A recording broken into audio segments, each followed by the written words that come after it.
Liwanag laban sa dilim.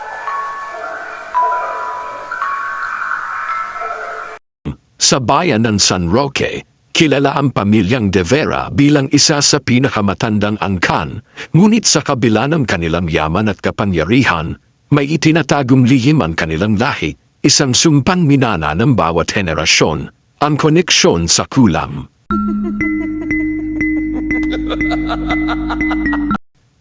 Pagkalipas ng maraming taon, bumalik si Clarice De Vera mula sa Maynila upang asikasuhin ang libing ng kanyang Lola Maria, ang pinakamatandang miyembro ng pamilya.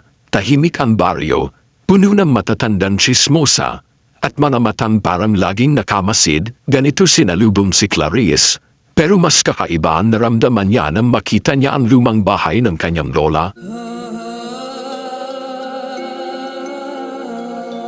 Malamig, mabigat, at tila may manamatang nakasilip mula sa madidilim na bintana. Pagpasok niya, sinalubong siya ng pinsan si Jonah na tila balisa. Clarice, may mga nangyayaring kakaiba simula ng pumanaw si Lola. Parang hindi siya matahimik. Hindi agad naniwala si Clarice, galing sa lungsod ng Maynila, at hindi basta-basta natitinag na mga kwento. Ngunit lahat ay nagbago nang marinig niyang muli ang pangalan ng Antigo, ang itim na libro ng mga ritual at kulam na tinatago ng kanilang pamilya. Habang inaayos ang mga lumang gamit ni Lola Maria, natagpuan ni Clarice ang isang lihim na silid sa ilalim ng hagdan. Doon, nakatago ang mga lumang gamit ng mangkukulam, mga bote ng langis, mga larawan na may nakatusok na karayom, mga tuyong halamang hindi niya kilala, at ang Antigo ay balot ng itim na tela. Hindi sinasadyang buksan ni Clarice ang libro. Sa sandaling yon, hamampas ang hangin sa loob ng silid. At tila may bamulong sa kanyang tenga. Hindi lahat ng iniwan ay dapat pakialaman.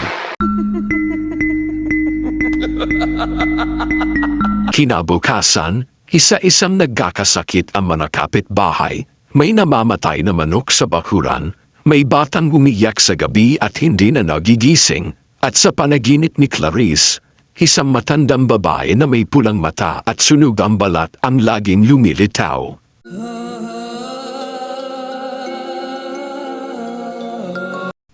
Dahil sa sunod-sunod na kababalaghan, napilitan si Clarice na kausapin ang dating alalay ni Lola Maria, si Aling Lorna.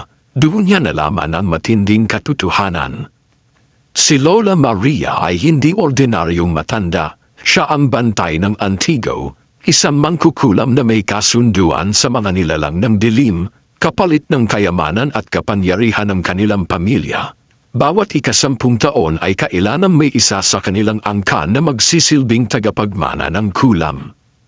At ngayong patay na si Lola Maria, si Clarice ang napiling tagapagmana.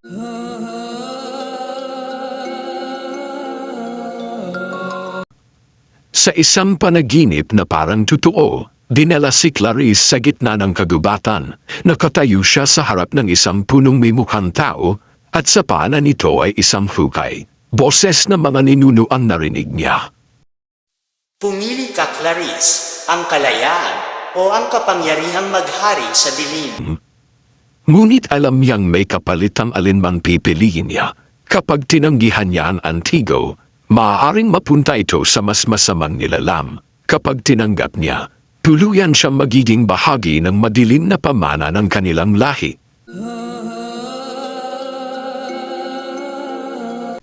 Sa huli, sinunog ni Clarice at Jonah ang Antigo. Pinili ni Clarice ang kalayaan, ngunit habang nasusunog ito, isang itim na anino ang lumabas at pumasok sa katawan ni Jonah. Sa kanyang mga mata, may apoy. Sa kanyang mukha, may ngiti ng kasamaan.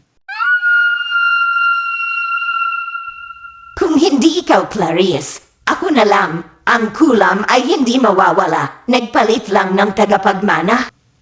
At mula noon, isa-isang nawala ang mga tumangging maniwala. Ang San Roque ay muling binalot ng takot. Mula nang mapasok ng itim na anino kay Jonah, Tila hindi na siya ang dating tahimik na pinsan ni Clarice, tahimik pa rin siya. Ngunit iba na ang titig, parang laging may alam na hindi dapat, parang laging nakikinig sa mga tinig na hindi mo naririnig.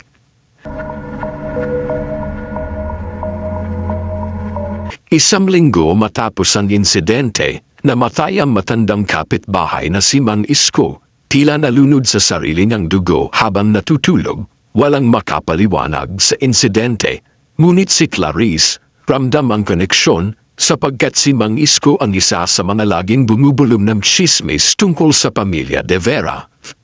Noong burol ni Mang Isko, nakita ni Clarice si Jonah na nakatayo sa di kalayuan. Hawak ang isang maliit na manika na gawa sa tela at buhok. Pinisil ni Jonah ang manika. Napatingin siya kay Clarice at ngumiti. Mas mahigit minsan, kailangan nilang matutong tumahimik. Isang gabi, pamuta si Jonah sa lumang silid sa ilalim ng hagdan. Doon, kahit sunog na ang Antigo, tila may bagong anyo itong nabuo. Isang aninong nagkakahugi sa hangin, nagtuturo naman na sinaunang ritual sa wikang siya lamang ang nakakabasa. Hunti-hunti, natututo si Jonah ng mas masalimuot na kulam ng pagbali ng buto, kulam ng kabaliwan, at kulam ng paghihiganti. Wala siyang nagtuturo sa kanyang mangkukulam, tinuturuan siya ng mga nilalam ng kadiliman na dating kasama ni Lola Maria.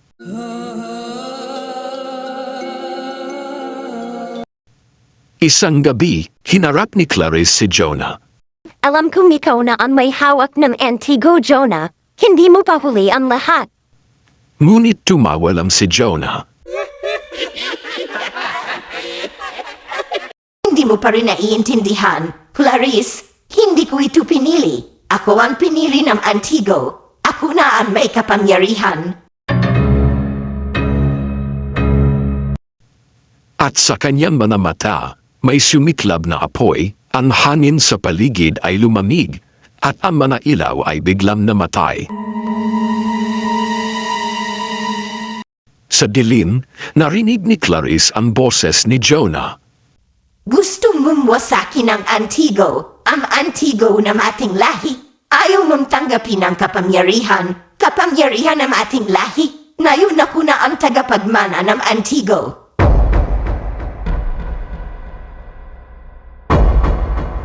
Matapos ang huling enkwentro kay Jonah, naging malinaw kay Clarice, hindi siya sapat upang pigilan ang isang mangkukulam na pinili ng kadiliman.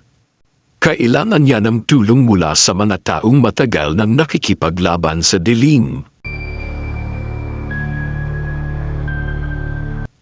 Kinabukasan na isipan ni Clarice ang mga lumang mga alamat, mga tungkol sa mga bantay ng liwanag, mga albularyo at babaylan na hindi lumantad sa lipunan pero patuloy na umiiral, nagtatago sa gilid ng kabundukan at kagubatan.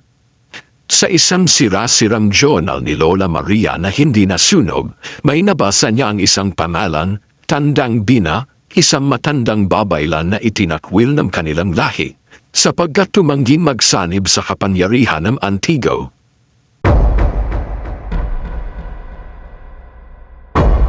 Habang naglalakbay si Clarice pakanluran, sa paanan ng bundok Sierra Madre, isang lugar na pinaniniwala ang ginagalawa ng mga nilalam ng anino at liwanag. Bago marating ni Clarice, sinalubong siya ng 3 pagsubok, nilalam na binuo mula sa takot. Isang batang umiiyak na walang mukha, isang baboy ramo na may ulo ng tao, at isang matandang anyo ni Lola Maria na umiiyak at humihingi ng tawad.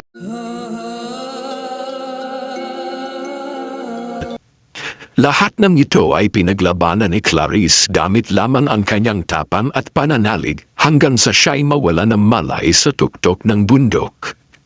Nagising siya sa isang kubo na puno ng usok. Sa harap niya ay isang matandang babaeng may puting buhok at mga mata na tila tanaw ang kaluluwa mo. Siya si Tandang Bina. Napakatagal ko nang hindi nakakaramdam ng tapang mula sa lahi ninyong pinili ang dilim. Ikinwento ni Clarice ang lahat, si Jonah, ang Antigo, ang sunod-sunod na pagkamatay, at ang aninong bunabalot sa San Roque. Tahimik si Bina, saka tinapag ang dibdib niya. Ang kulam ay hindi agad na nalulunasan. Kailangan ng kabayaran. Kung gusto mong labanan ang itim, kailangan mong tanggapin ang liwanag kahit masakit. At doon sinimula ni Clarice ang pagsasanay. Sa ilalim ng buwan, ipinapasa ni Tandang Bina ang puting ritual, ang panimulang dasal ng mga kontra kulam. Isa itong ritual na hindi basta ipinapasa, kailanang buo ang loob, malinis ang puso, at handang isakripisyo ang sarili. Sa unang gabi pa lang, samuhan ng itim na dugo si Clarice, lumitaw sa kanyang balat ang mga lumang sugat na hindi sa kanya. Sa bawat hakbang mo palapit sa liwanag, mas lalapit din siya sa iyo. Sa loob ng ilang linggong pagsasanay kay Tandang Bina, natutunan ni Clarice ang mga pangunahing ritual. Lalong lumalakas ang presensya ni Jonah, at ang mga kababalaghan sa bayan ng San Roque ay nagiging mas matindi at mas madalas.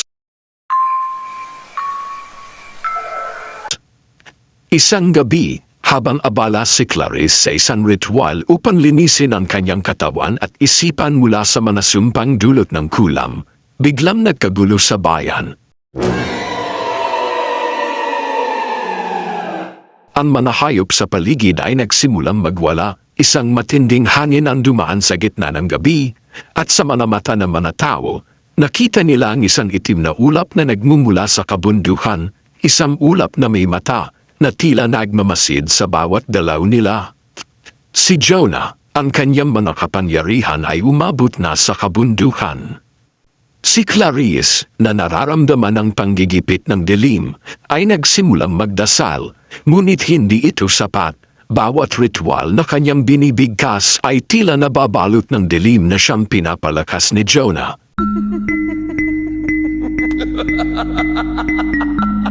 Alam niyang hindi siya handa, kailangan niyang labanan si Jonah, hindi lamang sa gamit, kundi pati na rin sa kanyang kalooban.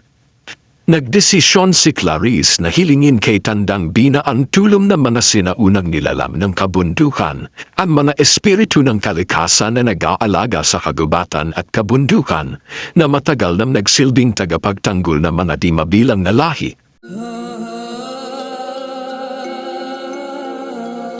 Pumunta sila sa isang sagradong lugar sa gitna ng kagubatan, kung saan matagal nang nakatago ang isang bato ng liwanag.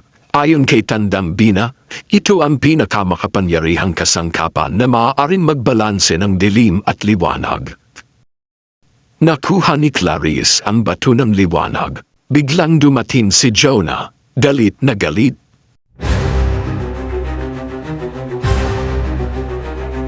Sa kanyang mga mata ay sumiklab ang apoy, at sa kanyang mga kamay ay nagningning ang mga antigo ng dilim. Tinutok niya ang isang itim na antigo kay Clarice. Hindi mo kayang labanan ako, Clarice. Tinanggap mo ang liwanag, pero ang dilim ay bahagi ng lahat. Nagbigay ng matinding sigaw si Clarice. At sa kanyang mga mukha, muling nagsalita ng isang ritual. Ang kanyang katawan ay napuno ng enerhiya mula sa mga espiritu ng kabundukan. Ang bato ng liwanag ay nagningning na matinding puti, at sa isang iglap, napawi ang mga anino ni Jonah. Ngunit hindi natapos ang laban. Ang kapangyarihan ni Jonah ay lumalakas. Sa kanyang mga mata, may panako ng paghihiganti. Si Jonah ay muling tumawa. Mabilis siyang naglakad patungo kay Clarice. Ang mga mata nito ay naglalagablab ng galit at kasakiman. Hindi mo ako kayang pigilan, Clarice. Wala kang magagawa. Ako ang magiging hari ng dilim. Ngunit bago pa siya makalapit, si Tandang Bina ay dumaan mula sa likuran at tinatawag ang espiritu ng lupa. Isang malakas na hangin ang dumaan, at tinamaan si Jonah. Ngunit sa kabila ng lahat ng ito, si Jonah ay hindi bumagsak. Tumayo siyang muli. Ang mga anino ng dilim ay nagiging mas malakas sa kanilang paligid. Sa isang huling labanan, bumulong si Clarice ng isang ritual na hindi niya pa natutunan, ang ritual ng pag-aalay. Isang ritual na magbibigay ng kanyang buhay upang tuluyang matalo si Jonah. Kung ikaw ang tanging maghahari sa dilim, ibibigay ko ang aking sarili sa liwanag. Ngunit habang inaalay niya ang sarili, hindi inaasahan ang nangyari. Si Jonah, sa kabila ng galit at puot, ay napahinto. Habang inahalay ni Clarice ang kanyang sarili sa liwanag, nagsalita si Tandang Bina. Hindi to ang iyong kapalaran, Clarice. Si Jonah, ang bagong mangkukulam, ay nagsimulang magbago. Sa loob ng isang segundo, ang kanyang katawan ay nagliyab ng dilim at liwanag.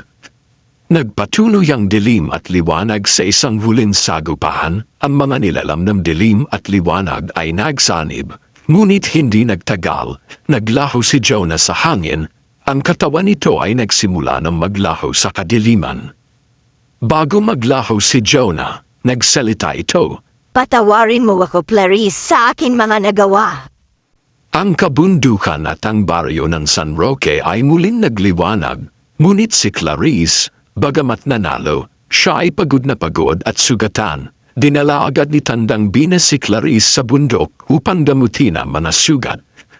Pagkalipas ng ilang buwan, nanambalikan sigla ng baryo San Roque, bumalik na sa balanse ang liwanag at ang dilim. Maraming salamat sa muling pakikinig ng maikling kwento.